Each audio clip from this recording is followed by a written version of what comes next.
क्योंकि बहू झूठ नहीं बोलती। सुधा और राकेश के 3 बेटे थे।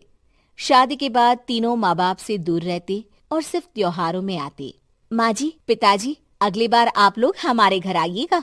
अरे नहीं बहू, सब यही आ जाते हैं तो घर खिला खिला लगता है। हाँ बहू, तू हमेशा बुलाती है तो जरूर आएंगे तेरे पास भी। हाँ हाँ, दीदी का घर बड़ा जो है, सब कुछ आपने शादी के बाद दीदी को ही तो दे दिया था। हमें भी दिया होता तो हम भी बड़ा घर लेते। क्यों सुनील? अरे नहीं नहीं, पापा ने सबको एक बराबर ही दिया है। छोटी बहू, क्या चाहिए तुम्हें, बोलो। वो आपके सोने की चेन वाली घड़ी है ना, वो अगर आप मुझे, तभी वहाँ मजली बहू भी आ जाती है। और मुझे ना आपका मंगलसूत्र कितना लंबा, सुंदर और भारी भी है। अरे हाँ हाँ, तुम दोनों को ही दूंगी बहू, चिंता ना करो। चलो अब खाना लगाओ, खाना खाया जाए। सभी मिलकर खाना खाते हैं कि पड़ोसन आ जाती है। अरे सुधा बहन, थोड़ी चीनी तो देना, घर में शक्कर नहीं है और मेहमान सर पर बैठे हैं। अरे छोटी बहू, चाची को शक्कर तो दे दो। अरे मजली दीदी, आप दे दीजिए ना, मैं यहाँ कम आती हूँ तो मुझे पता ही नहीं है कि सासू माँ सारी चीजें कहाँ रखती है। और तुम, मैं कौन सा यहाँ रोज शक्कर फाँकने के लिए आती हूँ, मुझे भी नहीं है पता। तभी बड़ी बहू हाथ में चीनी की कटोरी लेकर आती है। चाची, शक्कर आप लोगों का बड़ा सहारा है माँ जी और पिताजी को, वरना हम लोग तो यहाँ रहते ही नहीं। आप जैसे पड़ोसी हैं तो हम निश्चिंत है। और जीती रहे बहू, अब तो ये घर पड़ोस कम परिवार ज्यादा लगता है। सुधा अपनी बड़ी बहू को देखकर बहुत खुश रहा करती थी। वो उससे अक्सर घंटों बात भी किया करती, लेकिन दोनों दूसरी बहुओं का भी वो समझती थी कि शायद छोटी है, वक्त आने पर संभल जाएंगी। समय आ जाता है जब सभी को वापस जाना होता है। माँ जी, हम लोगों की फ्लाइट पहले है, हमें इजाजत दे। वो सास के गले लगकर चली जाती है। थोड़ी देर बाद छोटी बहू कहती है, माँ जी, मैं ना ये सोफे के कवर और चादरें ले जा रही हूँ, यहाँ तो ऐसी ही पड़ी रहेंगी। हाँ हाँ बहू, ले जा, और कुछ चाहिए तो बोल। और तो चाहिए बहुत कुछ, पर चलिए कोई बात नहीं, अगली बार ले जाऊंगी मैं। ऐसे ही मंजली बहू भी घर का बहुत सारा सामान ले जाती है। सभी के जाने के बाद सुधा राकेश से कहती है, घर कितना सूना लग रहा है ना। हाँ, और खाली भी। तुम्हारी दोनों बहुएं सब बटोर गई। अरे ठीक है ना, हम दोनों ही तो हैं, कितना सामान लगेगा, फिर उन लोगों की नई गृहस्थी, इतना मत सोचा करे। समय बीतता है। ऐसे ही हर साल त्योहारों में सुधा और राकेश के बच्चों की बहू आते और जाते वक्त ढेर सारा सामान पैक कर कर ले जाती। लेकिन कुछ ही सालों में सुधा का देहांत हो जाता है। पिताजी, आप यहाँ अकेले क्या करेंगे? हम लोगों के साथ चलिए। अरे नहीं नहीं बहू, इस घर में सुधा की यादें हैं, मैं उसे नहीं छोड़ सकता हूँ। अब तुम लोगों की माँ नहीं रही।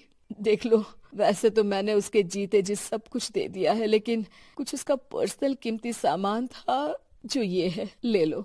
सामान में होती है एक घड़ी और एक मंगलसूत्र। माँ जी ने कहा था कि वो ये घड़ी मुझे देंगी। हाँ हाँ, पिताजी, माँ ने सबके सामने ये घड़ी सरिता को देने के लिए कहा था। उठा लो सरिता माँ की घड़ी। अब क्या था, छोटी बहू फट से घड़ी उठा लेती है। और पिताजी, ये मंगलसूत्र तो माँ ने मुझे ही देने को कहा था, याद है ना? वो सभी की ओर इशारा करती है। तू भी ले ले ये हार बेटा, कोई बात नहीं। मंजली फटाक से हार उठा लेती है। ससुर बड़ी बहू की तरफ देखते हैं। तुझे क्या दूं बेटा? पिताजी, माँ ने एक चीज मेरे लिए भी रखी है। सभी के कान खड़े हो जाते हैं कि आखिर सास ने क्या रखा होगा बड़ी के लिए। अरे माँ जी तो दीदी से प्यार भी ज्यादा ही करती थी, हमेशा उनसे बात किया करती। जरूर कोई बड़ी और अपनी प्रिय चीज दी होगी दीदी को। और देख लेते हैं ना, वरना तो हम भी बराबर का बंटवारा करेंगे। हाँ हाँ, कर लेना बंटवारा। लेकिन बड़ी बहू, बताओ तो, सुधा ने क्या रखा है तुम्हारे लिए? अभी तो हम लोग यही हैं पापा जी, जब जाने लगेंगे तो बता दूंगी। बड़ी बहू के मुंह से ये बात सुनकर बाकी दो बहुएं सोचने लगती हैं कि आखिर क्या है जो दीदी को सासू माँ देकर गई हैं। दीदी, ऐसा तो नहीं ना कि पूरे घर का आधा हिस्सा माँ बड़ी भाभी को देकर गई हो? तभी वहाँ ससुर आ जाते हैं। नहीं नहीं, ऐसा कुछ नहीं है। मकान तो तुम तीनों का बराबर से है। देखो, बड़ी बहू से तुम्हारी सास ज्यादा जुड़ी थी, न जाने क्यों घंटों बात किया करती थी। पता नहीं क्या देकर गई है उसे। और ससुर जी, आपको क्या पता, चालाकी से पूरे घर के पेपर में साइन करवा लिए हो, या फिर कोई छुपा गहना। आखिर मकान पूरा तो आपने सासू माँ के नाम ही कर रखा था ना। अब घर में ये सस्पेंस बन जाता है कि आखिर बड़ी बहू क्या लेकर जाएगी। फिर वो दिन भी आ जाता है जब बड़ी बहू के जाने का समय हो जाता है। बेटा, परसों तुम चली जाओगी, बताया नहीं, माँ ने तुम्हें क्या दिया? घड़ी और हार जो बेशकीमती था और तुम्हारी सास को सबसे ज्यादा प्रिय था, उसका तो बंटवारा भी हो चुका है। अब तुम्हारी बारी। हाँ पिताजी, आज मैं ये बात बताने ही वाली थी। माँ ने मुझे उससे भी बेशकीमती चीज दी है और वो है आप। आपसे अधिक प्रिय उन्हें कुछ नहीं था। माँ चाहती थी कि आप मेरे साथ रहें। चलिए पिताजी। बेटा, मेरे पास तो कोई पेंशन भी नहीं है और ना ही कोई प्रॉपर्टी। लेकिन आपके पास संस्कार है पिताजी, जो मेरे बच्चे आपसे लेंगे, तो आपको ले जाने पर स्वार्थ ही है मेरा। चलिए ना पापा।